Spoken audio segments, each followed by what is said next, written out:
ನಮಸ್ಕಾರ ರೀ, welcome to Ashwini Desai YouTube channel. So ಇವತ್ತೊಂದು ಹೆಲ್ದಿ ಬ್ರೇಕ್ಫಾಸ್ಟ್ ಮಾಡೋಣ. ಇದು ಜೋಳದ ಗಡಬು ಅಂತ ಹೇಳಿ ನಮ್ಮ ಅತ್ತಿಯವರು ಡಿಮಾಂಡ್ ಮೇಲೆ ಮಾಡೋಣ. ಸೊ ಅದಕ್ಕೆ ಏನೇನು ಇಂಗ್ರೀಡಿಯೆಂಟ್ಸ್ ಬೇಕಂತ ಹೇಳ್ತೀನಿ ನೋಡಿರಿ. ಇವಾಗ ನಿಮಗೆ ಇಂಗ್ರೀಡಿಯೆಂಟ್ಸ್ ಏನೇನು ಬೇಕಂತ ಹೇಳ್ತೀನಿ ನೋಡಿರಿ. ಜೋಳದ ಇಡಬೇಕು, ಒಂದು ಕಟ್ಟು ಮೆಂತ್ಯ ಸೊಪ್ಪು, ಆಮೇಲೆ ಮೆಣಸಿಕಾಯಿ, ಕರಿಬೇವು, ಕೊತ್ತಂಬರಿ, ಉಳ್ಳಾಗಡ್ಡಿ, ಟೊಮೆಟೊ. ಸೊ ಇವಾಗ ಏನು ಮಾಡ್ಬೇಕಂದ್ರೆ ಒಂದು ಪಾತ್ರೆ ಒಳಗಡೆ ನೀರು ಬಿಸಿ ಮಾಡೋಕೆ ಇಡಬೇಕು. ಸೊ ನಾನಿಲ್ಲೇ 2 ಗ್ಲಾಸ್ ಜೋಳದ ಹಿಟ್ಟು ತೊಗೋತಿದ್ದೀನಿ. ಸೊ ನೀವು 4 ಗ್ಲಾಸ್ ನೀರು ಇಡಬೇಕು. ಅಂದರೆ ರೇಷೋ 1:2 ಇರಬೇಕು. ಆಮೇಲೆ ಏನು ಮಾಡಬೇಕು, ನೀರು ಕುದಿಯತ್ತೈತೆ ನೋಡಿರಿ. ಇವಾಗ ನೀರು ಕುದಿಯೋದಕ್ಕೆ ಏನು ಹಾಕಬೇಕು, ಒಂದು ಸ್ವಲ್ಪ ಉಪ್ಪು ಹಾಕಬೇಕು. ಉಪ್ಪು ಹಾಕಿ ಅದನ್ನು ನಾವೇನು ಜೋಳದ ಹಿಟ್ಟು ತೊಗೊಂಡಿರ್ತೀವಲ್ರಿ, ಇದನ್ನು ತೊಗೊಂಡು ಅದಕ್ಕೆ ಹಾಕೋಬೇಕು. ಬಿಸಿನೀರು, ಫುಲ್ ಬಿಸಿ ನೀರು ಇರಬೇಕು, ಆರಿದ ನೀರು ಇರಬಾರ್ದು, ಸ್ವಲ್ಪ ಉಗುರು ಬೆಚ್ಚಗೂ ಇರಬಾರ್ದು. ಇಲ್ಲಾಂದರೆ ಕಡುಬು ಒಡೆದ್ಬಿಡ್ತಾವೆ ನೀರೊಳಗೆ ಸ್ಟೀಮ್ ಮಾಡೋಕೆ ಇಟ್ಟಾಗ. ಸೊ ಇದನ್ನು ಹಾಕಿ ಚಲೋ ತಂಗ ಮಿಕ್ಸ್ ಮಾಡ್ಕೋಬೇಕು. ನಾವು ಹೆಂಗೆ ಜೋಳದ ಹಿಟ್ಟು ರೊಟ್ಟಿಗೆ ಮಿಕ್ಸ್ ಮಾಡ್ಕೋತೀವಲ್ರಿ ಜಿಗಿಟ್ಟನ್ನ, ಸೇಮ್ ಹಂಗೆ ಮಾಡ್ಕೋಬೇಕ್ರಿ. ಫುಲ್ ಗಟ್ಟಿಯಾಗ ಮಾಡ್ಕೋಬೇಕು. ಮಿದ್ಕೊಂಡು ಚಲೋ ತಂಗಿ ಈ ಥರ ನೋಡ್ರಿ. ಒಂದು ಸಲ ಚಲೋ ತಂಗ ಮಿದ್ದ ಮೇಲೆ ರೀ ಅದನ್ನು ಒಂದು ರೊಟ್ಟಿ ಸೈಜಷ್ಟು ಉಳ್ಳಿ ಹರ್ಕೊಂಡು ಅದನ್ನು ಸಣ್ಣ ಉಳ್ಳಿ ಹರ್ಕೋಬೇಕ್ರಿ. ಈಗ ಅಂದ್ರೆ ನಾವು ಅವನ್ನ ರೌಂಡ್ ಮಾಡ್ಕೊಂಡು ಹಿಂಗೆ ಹೆಚ್ಚಿಗೆ ಅವನ್ನ ಕಡುಬನ್ನ ರೀ.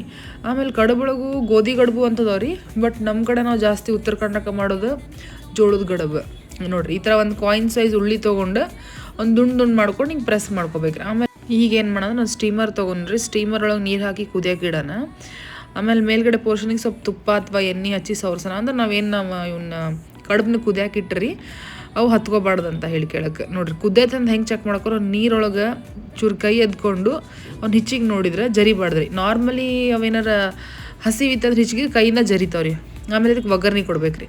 ಒಂದು ಕಡಾಳಿಯೊಳಗೆ ಎಣ್ಣೆ ತೊಗೊಂಡು ಒಂದು 4 ಸ್ಪೂನ್ ಎಣ್ಣೆ ಹಾಕಿ ಇದಕ್ಕೆ ಜೀರಿಗೆ, ಸಾಸಿವೆ ಎಲ್ಲ ಚಟಪಟ ಅನ್ನೋಂಗೆ ಹಾಕಿ ನೆಕ್ಸ್ಟ್ ಏನು ಮಾಡ್ಬೇಕ್ರಿ, ಕರಿಬೇವು ಹಾಕ್ಬೇಕ್ರಿ.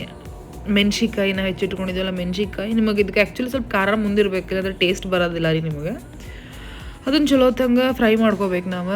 ಅದ್ರ ನೆಕ್ಸ್ಟ್ ಬೆಳ್ಳುಳ್ಳಿ. ಆ್ಯಕ್ಚುಲಿ ಇಂಗ್ರೀಡಿಯೆಂಟ್ಸ್ ತೊಗೋಬೇಕಾದ್ರೆ ಬೆಳ್ಳುಳ್ಳಿ ಹೇಳೋದು ನೆನಪಾರ್ದು, ಇದು ಮಾಡೋ ಮುಂದೆ ನೆನಪಾದ ನನಗೆ. ಸೊ ಬೆಳ್ಳುಳ್ಳಿನೂ ಹಾಕ್ಬೇಕ್ರಿ. ಆಮೇಲೆ ನಾವು ಹೆಚ್ಚಿಟ್ಟಿದ್ದು ಈರುಳ್ಳಿ ಇದನ್ನು ಫುಲ್ ಪಿಂಕ್ ಆಗೋಂಗೆ ಹುರ್ಕೋಬೇಕ್ರಿ ನಾವು ಚಲೋ ತಂಗ ಇದನ್ನು.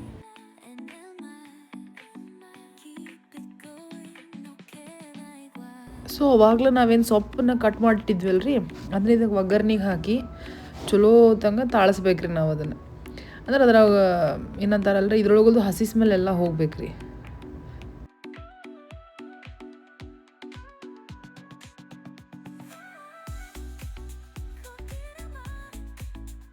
ಸ್ವಲ್ಪ ಹೊತ್ತು ಅದನ್ನು ಲಿಡ್ ಹಾಕಿ ಮುಚ್ಚಕ್ಕಿಡನ್ರಿ ಬೇಲೆ ಅಂಥೇಳಿ.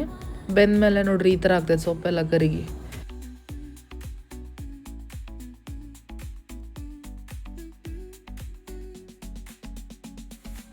ಈ ಒಗ್ಗರ್ನಿಗೆ ಟೊಮೆಟೊನೂ ಹಾಕೊಂಡ್ರಿ ನಾವು.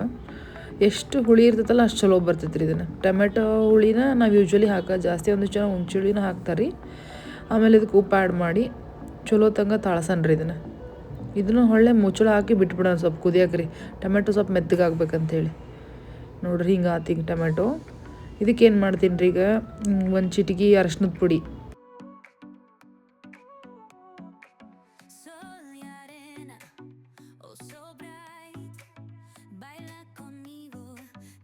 ಇದಕ್ಕೆ 1 ಟೇಬಲ್ ಸ್ಪೂನ್ ಆಗುವಷ್ಟು ಜೀರಿಗೆ ಪುಡಿ, ಡೈಜೆಷನ್ ಚಲೋ ಆಗಲಿ ಅಂತೇಳಿ.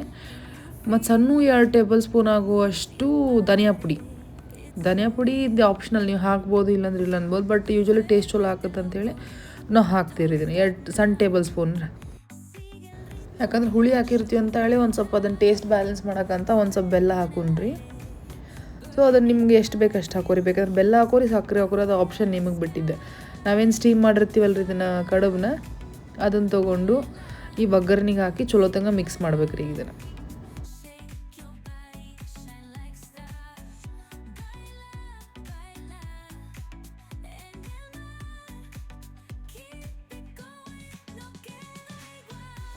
ಇದಕ್ಕೆ ನಾವೇನು ಕೊತ್ತಂಬರಿ ಹೆಚ್ಚಿಟ್ಕೊಂಡಿರ್ತೀವಲ್ರಿ ಅದನ್ನು ಹಾಕಿ ಒಂದು 5-10 ನಿಮಿಷ ಅಲ್ಲೇ ಉಗಿಯೊಳಗೆ ಬೇಯಾಗಿ ಬಿಟ್ಬಿಡ್ಬೇಕ್ರಿ ಇದನ್ನು. ನೋಡ್ರಿ ನಮ್ದೀಗ ಜೋಳದ ಕಡುಬು ರೆಡಿ ಆತೀಗ. So thanks for watching my blog. Please subscribe to my YouTube channel.